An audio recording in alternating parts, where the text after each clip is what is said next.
Jason will be on blue and green.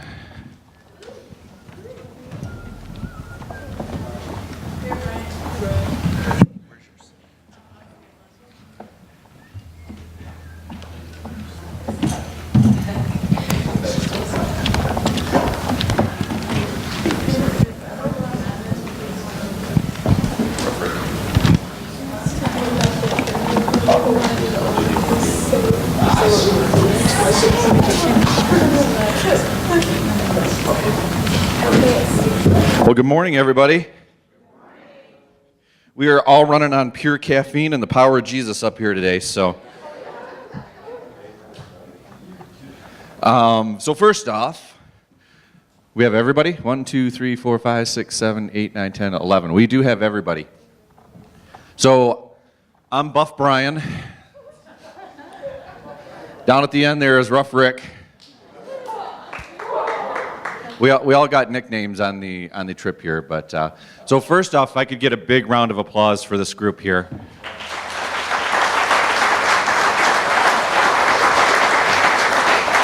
I was going to call them kids, but we watched young adults at work this week. So just want to give you a quick overview of what we were called to go do, and then Rick's going to walk through some of the logistics of what our days were like, just to give you a feel for what we did and just some of the very difficult and hard work that this team did. So we were called about a week before. We kind of found out that we were going to run something like a VBS program. So for those who don't know, we were down in just south of New Orleans. It's not New Orleans. It's New Orleans. Yeah. We're in a little town called Avondale.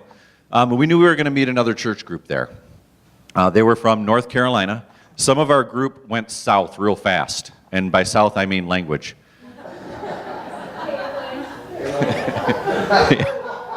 The A's got a little longer, the O's got a little longer, but the groups just gelled and came together. So we knew we were going to meet another church group down there. They're about the same size as us, a little bit smaller.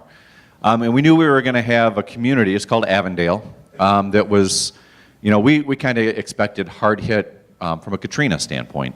And when the teams down there, the community talks about time, they talk about pre-K and post-K.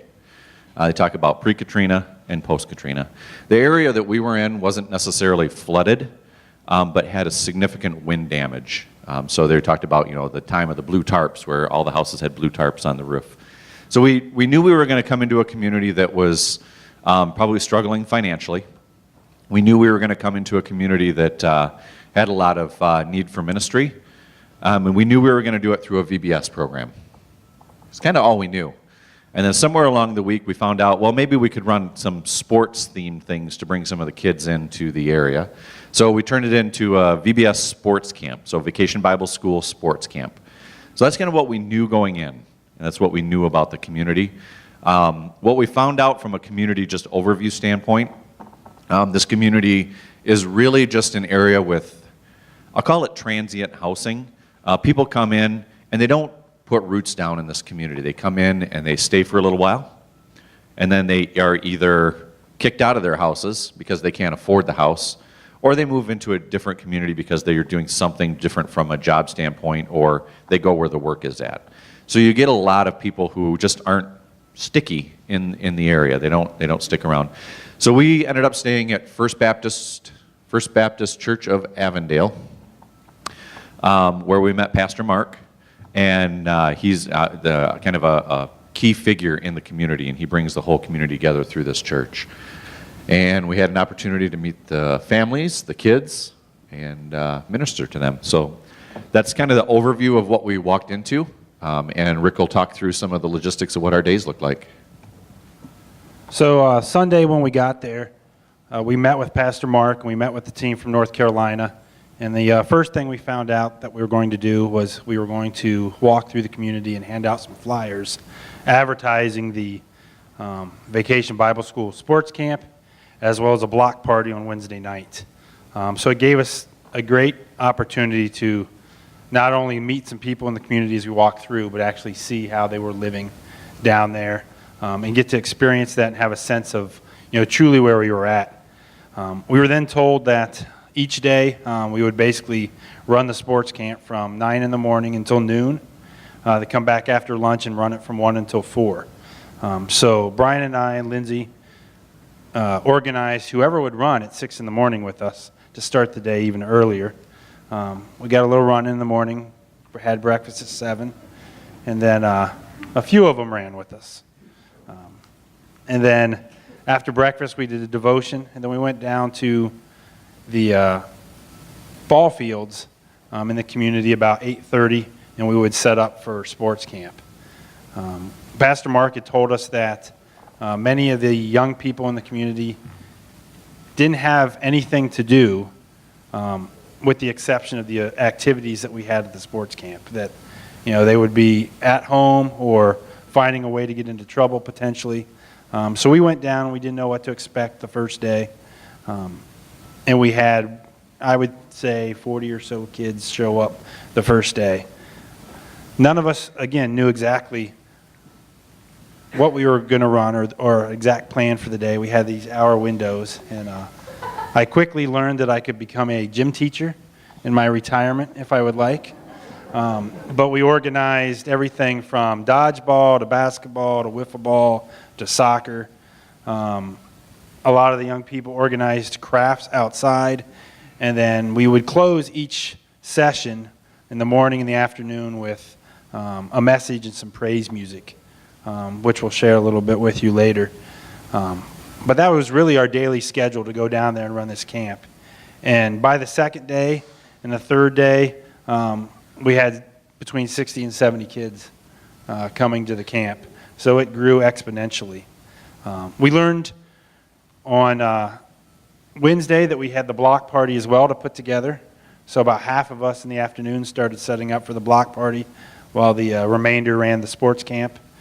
And then we ran the block party that night, and they printed out tickets for hamburgers and hot dogs.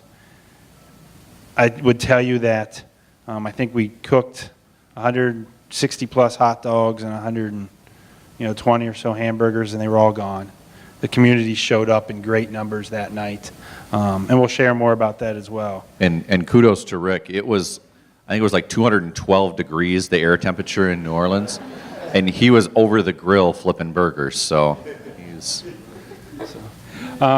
The other event we did while we were down there during the week, so starting on Wednesday and Thursday, we went to the Harvest Food Bank in 3 separate groups so we could make sure that we continued running the sports camp. But we put together meals for the 24 parishes in southern Louisiana, and roughly each pallet would feed about 1,000 people.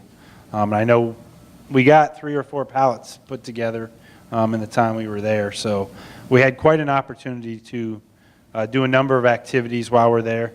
The fun day, as you saw at the end of the week, we got out on the bayou and got to play with some alligators. No one fell in. We got to meet T. Earl. He was legit bayou. He kissed 2 alligators. He certainly did. On the lips, kissed 2 alligators. And then on the trek back, we got to meet Aunt Murtis and a number of Lindsay's family, Uncle John and Aunt Becky and Cousin George, who hosted us for a night in Mississippi with a great meal.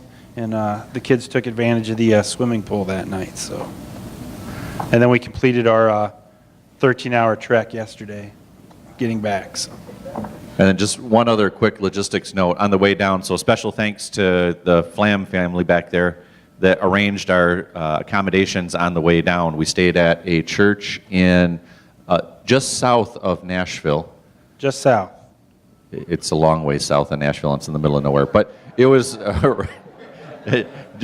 Josh, the pastor there, did a phenomenal job of just being a great host to us and giving us great accommodations for the night, and had some snacks all lined up and waiting for us. And it was a good spot for us to just be halfway so that we didn't spend 12 hours in the car like we did yesterday with 14 people.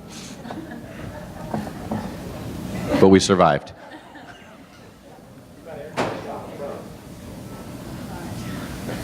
But we had energy in the back. So that was the daily layout of our week, and Lindsay will talk a little bit more about the what we did. Yeah, so this was a great. Do you have? Yeah. Yes, Sarah is going to share first because she has to go. So sorry. So my highlight for the week was that there's a little girl at the end of the end of the week that her doll was named Sarah and it looked like me, and just like I felt like really connected to that little girl just because she was like so like nice to me and everything. She's like, "Can you hold my doll?" I'm like, "Yeah, sure." She goes, "It's Sarah." I'm like, "That's me."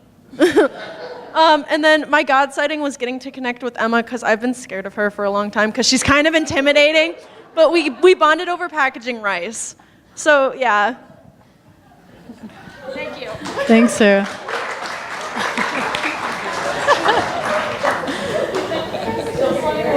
So I've asked all the kids to share a God sighting of the week and then a highlight moment of the week.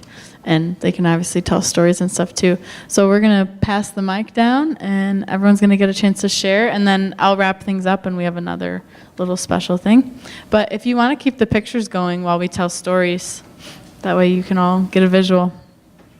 You can just keep going through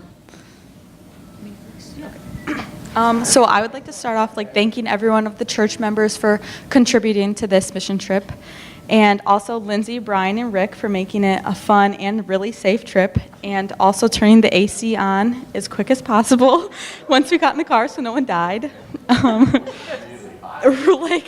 Like really hot. Also, since this is Lindsay's last year, I just want to thank her for working so hard to show us God's love, and we appreciate everything you have done for us. So for the week, my highlight was just being able to love on all the children. Each one of them has their own hard home life, and they really, an unconditional love is, it just seemed unfamiliar. And so I felt like that's what I could give to them was my unconditional love and attention, and then be able to introduce the Word of God. So it's first introduce them to God's love through my love. And who I showed my love to was a 4-year-old girl named Lily. And she reminded me so much of my niece Ruth. And so her and her 2 sisters would come, and they would always show up really disheveled and dirty, and just obviously might not have eaten breakfast that morning, and their shoes were just so small for them. And I felt in my heart that God was telling me to pour my love into them. That's what they needed, was unconditional love and attention, and just to sit with them and be with them and let them sit on my lap and just give them a hug, because that's what they needed, was attention. So that's also kind of my God sighting too, was just them and giving them my attention. So thank you.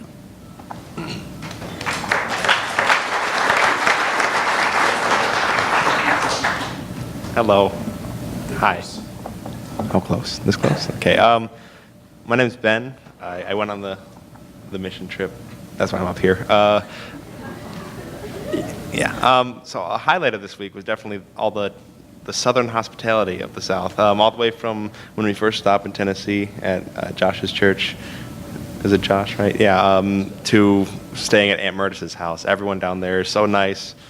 Always cracking jokes, always, willing to just spend time with you and laugh. There was another kid from the other youth group. His name was Cole. In the morning, he'd get up and he'd go down with Kara, one of the supervisors, and they'd make pancakes all morning. And I think it was Wednesday. I went in there and I just talked with them for a bit while they were making pancakes. It was quite heartwarming, all the different people and kindness I saw down there. Not that up here is any less, but the South is just so nice. A God sighting I had was during the sports camp. I played around on the playground a lot with the kids, and I noticed that 2 of these kids had a disagreement and were physically fighting, and they wanted to swing on the mechanical spinny device. I don't know what to call it. So I tried a few things out on how to get them to work together and cooperate. The first thing was I had them take turns They didn't like that a lot. So instead, I decided to put them both on it and spin them myself. So I spun them for about 5 minutes, and then they got really dizzy, and they fell down on the ground, and they laid there for about 5 minutes. Yep. And then after that, they got up together, and they stuck with each other the rest of the sports camp as friends, and it was quite awesome seeing two kids come over their differences and play with each other.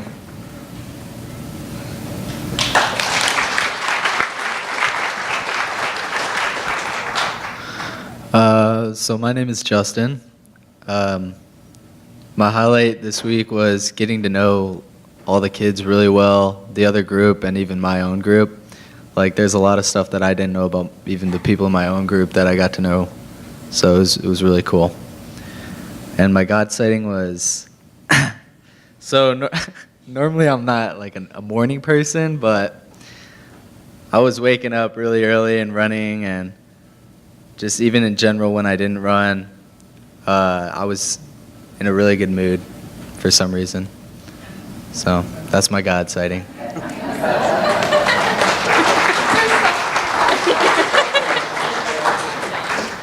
All right, my name is Emma.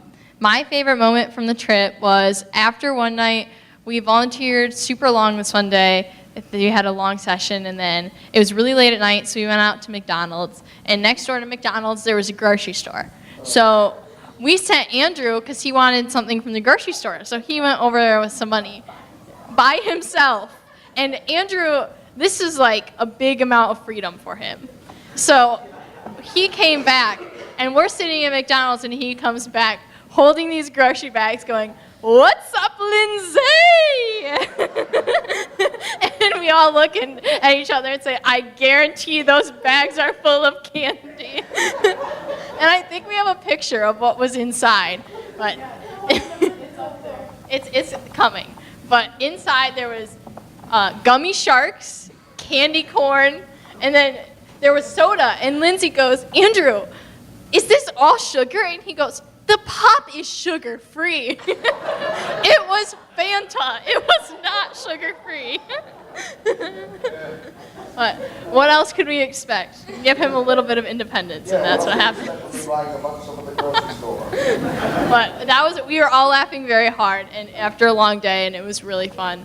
And then I would say that my God sighting was because of how we were working really hard, and everything was really exhausting, and then we would get home and we would be sitting there, and it really brought our group closer together to kind of have to endure everything.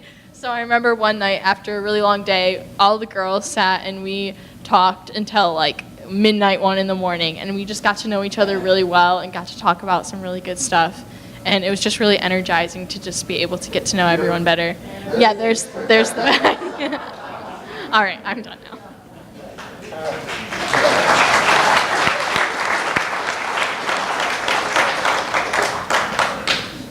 Okay, so my name is Melissa, and my highlight of the week was also our girl talk at night. It was just so much fun, and we would talk about like our problems or whatever, and also we bonded because the sermon that was given to us was so long, and to be specific, an hour and 47 minutes. And it was just really hard to grasp. And so at night we would go and like talk about our lives and God and like actually get to connect instead of the sermon. And my God sighting was there was a kid named Alvin. If you imagine Andrew 5 years ago, that was him.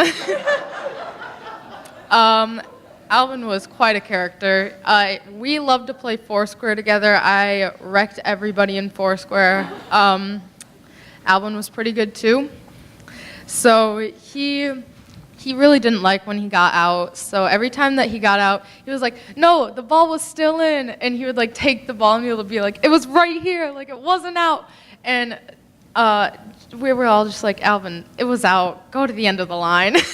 And he was like, "It wasn't." And I was like, "Alvin, it's okay because in like 2 minutes you're going to be back in the game and it's not that big of a deal. And he was just like, no, but it was in. And I was like, Alvin. And then he was like, wait, it's not a big deal. And the ball wasn't in. And it's okay. And I was like, thank you, Alvin. And that was my God sighting because it was just like really good to see him understand that getting out in Foursquare isn't the end of the world and life will still go on.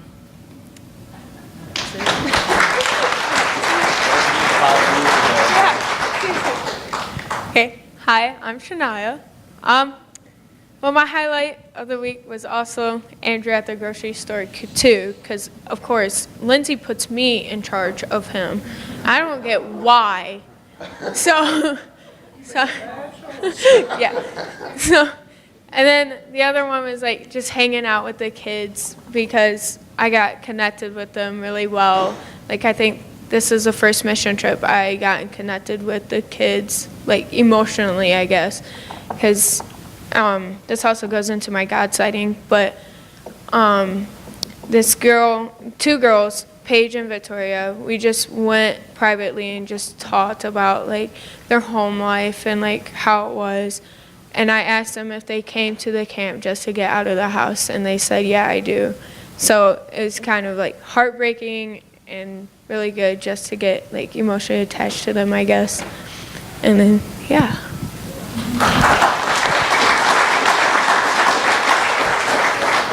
So my name's Andrew, and I'm also one with the mission trip. Let's see how this goes. So I guess I actually have 2 highlights from the week. One was going into the city and eating some beignets. Those were delicious. And the second one was going to see the Cypress Swamps of Louisiana. It is beautiful there. If any one of you is going on vacation, I would suggest going there. Unless in one rule, please do not stick your hands into the trees. There are water moccasins there. And I'm guessing that the God sighting was just the amount of, there was this one kid, I think her name was Kaylee. She likes to hang out around people a lot, and probably almost the last day, she actually came to me and said, gave me a hug. She's gonna miss me a lot, and that was kind of a really good highlight. So yeah.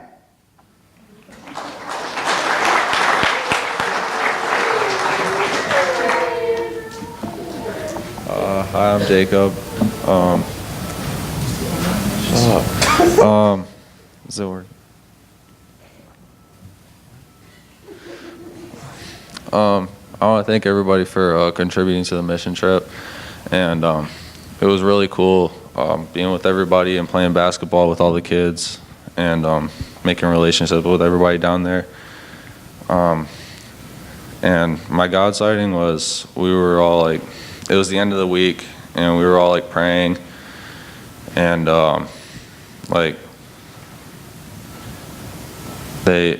so we were like, I can't talk.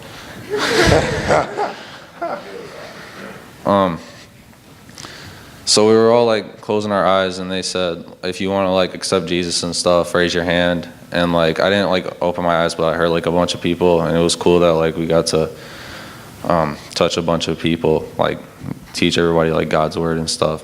So yeah.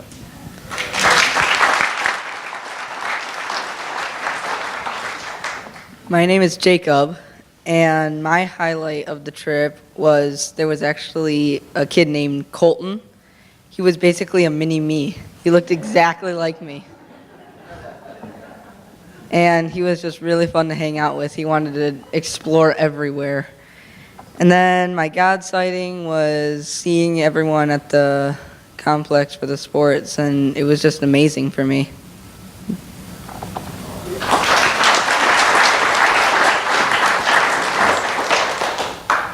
Hi, I'm Caitlin, and my highlight was actually meeting this girl named Cece. Well, her real name was Claire, but she wanted everybody to call her Cece. And she ended up becoming one of my best friends down there. She came from a pretty bad home, and we just bonded, and she ended up actually coming on the last day of the sports camp back to the church, and she was crying because she didn't want me to leave. And my God sighting was actually just like coming on this trip because like at the beginning I was actually really shy and I just never talked to anybody. But then this trip actually kind of made me open up and start being able to talk to people.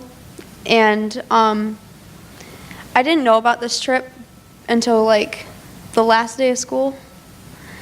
I took Melissa home and she was talking, like we were talking about wanting to hang out this summer, and she was saying how she's going to be going on a mission trip. And I was just like, oh, that's actually kind of cool. And then I just kind of ended up coming, and it was really fun.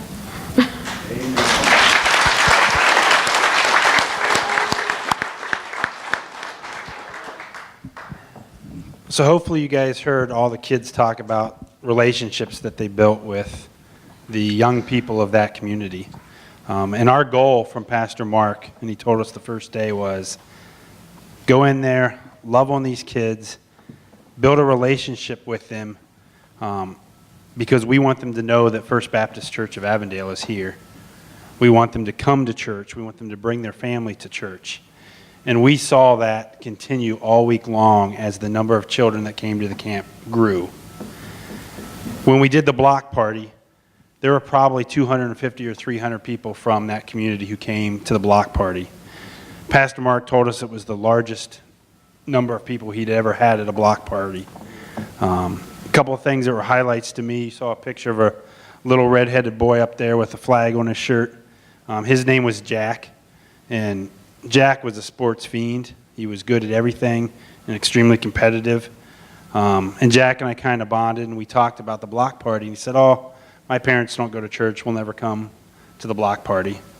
And I told Jack, I said, well, we're going to have lots of activities. Tell them how much fun you've had this week at camp. Tell them about how Jesus has spoken to you. And that night, Jack, his brother Noah, and both his parents showed up at the block party.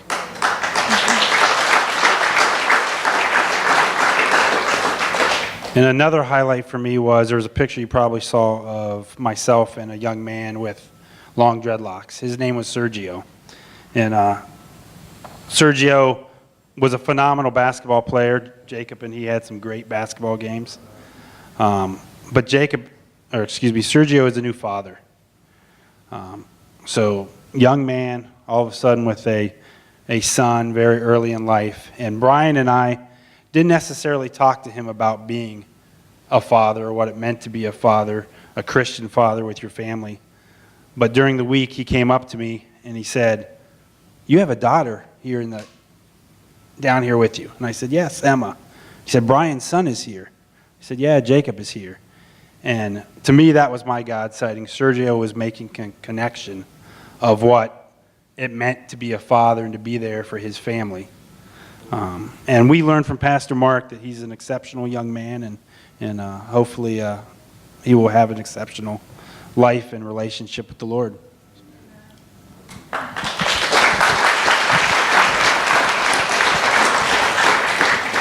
And I want to do one more God sighting. So when we were doing the block party, so at the sports camp, there were a couple of individuals that were primarily Spanish speaking, and they had some fairly good English. But their grandmother came down, and she had zero English skills, like none.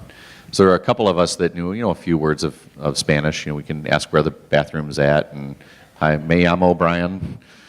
But the grandma came down, and through the power of the praise music, she didn't understand a thing we were playing, but you could see her both at the playground and at the block party, just praising the Lord in the back. She was clapping and having a good time, and that was pretty cool.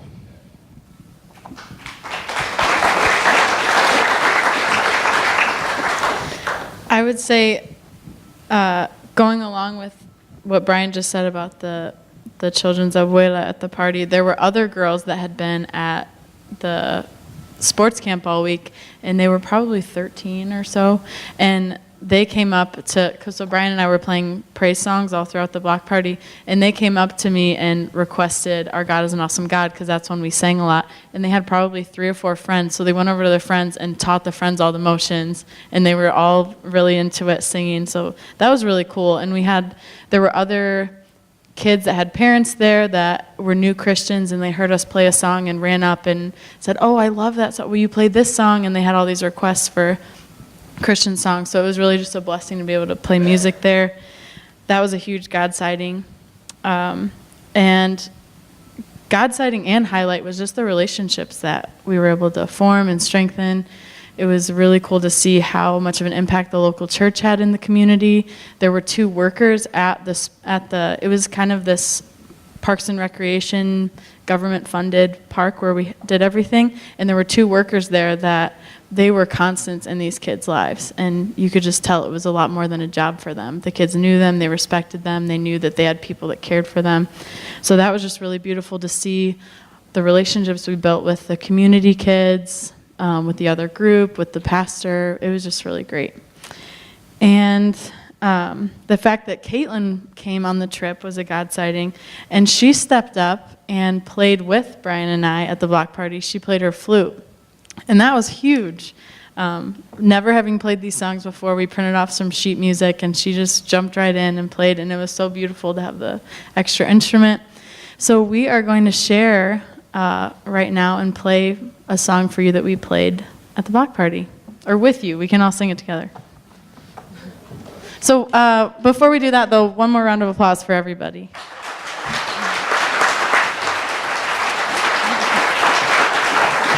And thank you again for all of the support and prayers and everything. We wouldn't have been able to do it without your support.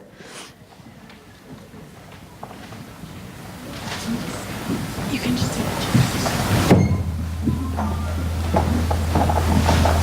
Give us just a moment to set up here.